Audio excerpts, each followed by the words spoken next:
Hi ಎಲ್ರಿಗೂ ನಮಸ್ಕಾರ, welcome back to my channel.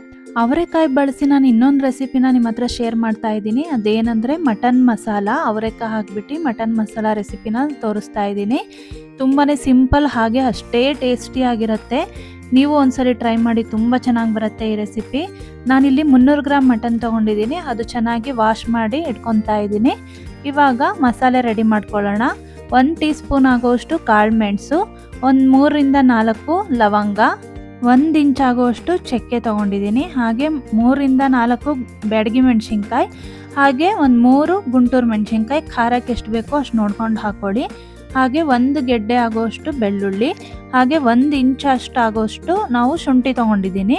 ಹಾಗೆ ಒಂದು ಸ್ವಲ್ಪ ಕೊತ್ತಂಬರಿ ಹಾಕೊತಾ ಇದ್ದೀನಿ.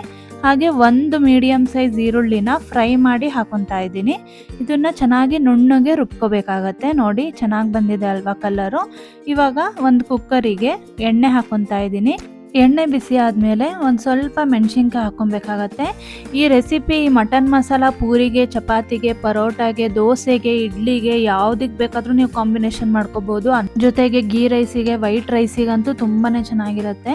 ಹಾಗೆ ಮೆಣಸಿನ್ಕಾಯಿ, ಈರುಳ್ಳಿ ಹಾಕಿ ಒಂದು 2 ನಿಮಿಷ ಫ್ರೈ ಮಾಡಿಬಿಟ್ಟು ಅವರೆಕಾಯಿನ ಹಾಗೆ ಹಾಕ್ಕೊತಾ ಇದ್ದೀನಿ. ಅದನ್ನು ಅಷ್ಟೇ ಒಂದು 2 ನಿಮಿಷ ಫ್ರೈ ಆದಮೇಲೆ ಮಟನನ್ನು ಹಾಕ್ಕೊತಾ ಇದ್ದೀನಿ. ನಾನಿಲ್ಲಿ 300 ಗ್ರಾಮ್ ತೊಗೊಂಡಿದ್ದೀನಿ. ನೀವು ಜಾಸ್ತಿ ಜನ ಇದ್ದರೆ ನೀವು ಜಾಸ್ತಿ ತೊಗೋಬೋದು. ಇದನ್ನು ಚೆನ್ನಾಗಿ ಫ್ರೈ ಮಾಡ್ಕೋಬೇಕು ಎಣ್ಣೆಯಲ್ಲಿ. ಒಂದು 2 ನಿಮಿಷ ಫ್ರೈ ಆದಮೇಲೆ ರುಚಿಗೆ ತಕ್ಕಷ್ಟು ಉಪ್ಪು, ಅರಿಶಿನ, ಹಾಗೆ ಧನಿಯಾ ಪುಡಿ 2 ಸ್ಪೂನ್ ಹಾಕ್ಕೊಂಡಿದ್ದೀನಿ. 1/4 ಟೀ ಸ್ಪೂನು ಅರಿಶಿನ ಹಾಕ್ಕೊಂಡ್ರೆ ಸಾಕು. ಇದೆಲ್ಲ ಹಾಕ್ಬಿಟ್ಟು ಒಂದು 2 ನಿಮಿಷ ಫ್ರೈ ಮಾಡಬೇಕು ಎಣ್ಣೆಯಲ್ಲೇ. ಫ್ರೈ ಮಾಡ್ಕೊಂಡಾದಮೇಲೆ ನಾವೇನು ಮಸಾಲೆ ರುಬ್ಬಿಟ್ಕೊಂಡಿರ್ತೀವಲ್ವ ಅದನ್ನು ಸೇರಿಸ್ಬೇಕಾಗತ್ತೆ. ತುಂಬಾ ಕ್ವಿಕ್ಕಾಗಿ ಮಾಡ್ಬೋದು. ನಿಮ್ಮ ಮನೆಗೆ ಗೆಸ್ಟ್ ಬಂದರೆ ಕ್ವಿಕ್ಕಾಗಿ ರೆಸಿಪಿ ಮಾಡ್ಬೋದು. ನೀವು ಒಂದ್ಸಲಿ ಈ ರೆಸಿಪಿ ಟ್ರೈ ಮಾಡಿದ್ರೆ ಮತ್ತೆ ಮತ್ತೆ ಮಾಡ್ತಾನೆ ಇರ್ತೀರಾ, ಅಷ್ಟು ಟೇಸ್ಟಿಯಾಗಿರುತ್ತೆ ಅಂತಲೇ ಹೇಳ್ಬೋದು. ಇದು ನಾಟಿ ಸ್ಟೈಲ್ನಲ್ಲಿ ನಾನು ತೋರಿಸ್ತಾ ಇದ್ದೀನಿ. ನೋಡಿ, ಇವಾಗ ನಾನು ಮಸಾಲೆನ ಆ್ಯಡ್ ಮಾಡ್ಕೊತಾ ಇದ್ದೀನಿ. ನಿಮಗೆ ಕನ್ಸಿಸ್ಟೆನ್ಸಿ, ಗ್ರೇವಿ ಕನ್ಸಿಸ್ಟೆನ್ಸಿ ಎಷ್ಟು ಬೇಕೋ ಅದು ನೋಡ್ಕೊಂಡು ಮಾಡ್ಕೊಳ್ಳಿ. ನಾನಿಲ್ಲಿ ತುಂಬ ಗಟ್ಟಿನೂ ಇಲ್ಲ, ತುಂಬ ತೆಳುಗೂ ಇಲ್ಲ, ಆ ಕನ್ಸಿಸ್ಟೆನ್ಸಿಗೆ ಮಾಡ್ಕೊತಾ ಇದ್ದೀನಿ. ನೋಡಿ, ಇವಾಗ ನಾನು ನೀರು ಕೂಡ ಜಾರ್ ತೊಳೆದಿರೋ ನೀರನ್ನು ಹಾಕ್ಕೊಂಡಿದ್ದೀನಿ. ನಿಮಗೆ ಎಷ್ಟು ಬೇಕೋ ಅಷ್ಟು ನೀರು ಹಾಕ್ಬಿಟ್ಟು ಮುಚ್ಚಳ ಮುಚ್ಚಿ ಒಂದು 3 ವಿಷಲ್ಲು, ಮೀಡಿಯಮ್ಗಿಂತ ಸ್ವಲ್ಪ ಕಮ್ಮಿ ಇಟ್ಕೊಂಡು ನೀವು 3 ವಿಷಲ್ ತೊಗೋಬೇಕಾಗತ್ತೆ. ಮಟನ್ ಬೇಯಬೇಕಲ್ಲ, ಅದಕ್ಕೋಸ್ಕರ. ನೋಡಿ, ಇವಾಗ ಮುಚ್ಚಳ ಮುಚ್ಚಿ ಬೇಯಕ್ಕೆ ಇಡ್ತಾ ಇದ್ದೀನಿ. ಒಂದು 3 ವಿಷಲ್ ತೊಗೊಂಡಿದ್ದೀನಿ ನಾನು. ಇವಾಗ ರೆಡಿ ಆಗಿದೆ ಮಟನ್ ಮಸಾಲ. ತುಂಬ ಕ್ವಿಕ್ಕಾಗಿ ಆಗುತ್ತೆ. ನೀವು ಟ್ರೈ ಮಾಡಿ, ತುಂಬಾ ಈಸಿ ರೆಸಿಪಿ ಅಂತಲೇ ಹೇಳ್ಬೋದು. ನೋಡಿ, ನಾನು ರೆಡಿ ಆಗಿದೆ ಇವಾಗ ಮಟನ್ ಮಸಾಲ. ಎಷ್ಟು ಚೆನ್ನಾಗಿ ಬಂದಿದೆ ಅಲ್ವಾ.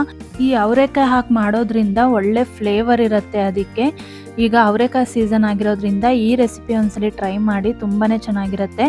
ನಾನು ಈ ರೆಸಿಪಿ ಜೊತೆಗೆ ನಾನು ರೊಟ್ಟಿ ಕೂಡ ರೆಡಿ ಮಾಡಿದ್ದೀನಿ. ರೊಟ್ಟಿ ಜೊತೆಗಂತೂ ಒಳ್ಳೆ ಕಾಂಬಿನೇಷನ್. ರಾಗಿ ರೊಟ್ಟಿ, ಅಕ್ಕಿ ರೊಟ್ಟಿ, ಜೋಳದ ರೊಟ್ಟಿಗಂತೂ ತುಂಬಾ ಚೆನ್ನಾಗಿರುತ್ತೆ.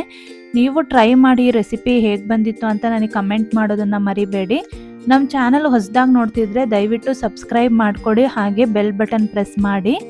ಇನ್ನೂ ಈಸಿ ಆ್ಯಂಡ್ ಟೇಸ್ಟಿ ರೆಸಿಪಿಗೋಸ್ಕರ ನಮ್ಮ ಪೇಜ್ನ ಫಾಲೋ ಮಾಡಿ. ಈ ರೆಸಿಪಿ ಅಂತೂ ದಯವಿಟ್ಟು ಮಿಸ್ ಮಾಡದೆ ಮಾಡಿ. ಹಾಗೆ ಮುಂದಿನ ವೀಡಿಯೋಗಳೊಂದಿಗೆ ಸಿಗ್ತೀನಿ. ಅಲ್ಲಿವರೆಗೂ ಎಲ್ರಿಗೂ ಧನ್ಯವಾದಗಳು.